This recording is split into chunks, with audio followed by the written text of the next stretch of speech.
Welcome to the hottest movie review on the internet today, the A-List Review. I am your host, the Game Changer, Wes Troop, and it's time to go back to the theater. And this is a film that came out this past weekend. It is time to say his name again, because my review of the 2021 horror sequel, Candyman, coming up now. The Candyman.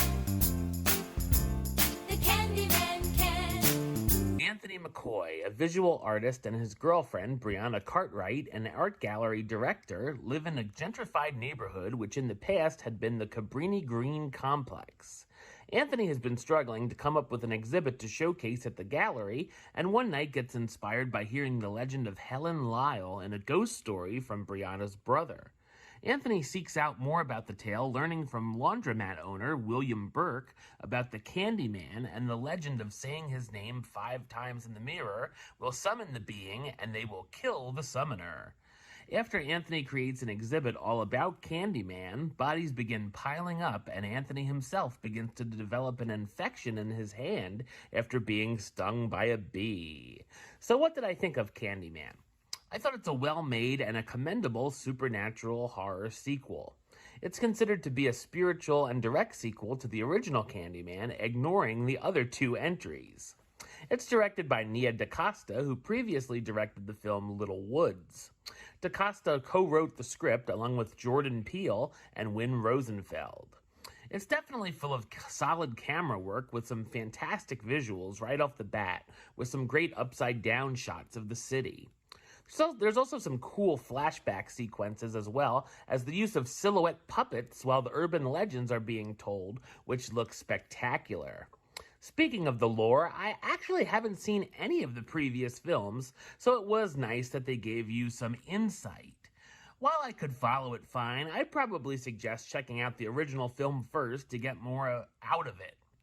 There's some slick special effects here with its creative kills and use of mirrors, as Candyman can only be seen in reflections.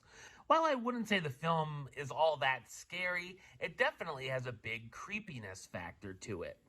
It was also a nice change of pace that there's no cheap jump scares, and while there's some bloody moments, it's never overly gratuitous. The story has got a lot going on with it, dealing with different generations of Candymen, as well as what's going on with Anthony's interest in the Spectre and the effect it has on the neighborhood. The film also has a pretty good twist involved, too. The third act does feel a little bit rushed, as certain elements happen rather quickly, and I would have liked a little more time and focus on certain characters and motivations.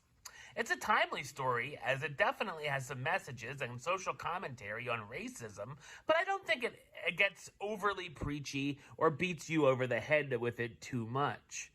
The cast stars Abdul-Mateen II as Anthony McCoy, the visual artist who draws inspiration and dives too deep into the legend of the Candyman. Teyana Paris as Brianna Cartwright, Anthony's girlfriend and art gallery director who at first doesn't buy into the legend. Coleman Domingo as William Burke, the Cabrini Green resident who tells Anthony the Candyman tale, as well as a couple of cameos to look out for. Candyman is a fresh and stylish supernatural sequel. I'll tell everyone is worth a watch. Number-wise, I'm going to give it a 7 out of 10, which gives Candyman 2021 the A-list rating of Do It. Alright, well that's the show. I'll be back with another review very soon. But until then, don't forget to subscribe right here on YouTube. youtube.com/westside515. Like the show on Facebook, facebook.com/WestTrueBaylist. And of course, you can follow me on the Twitter and the Instagram at WestAList. Until next time, Troop out.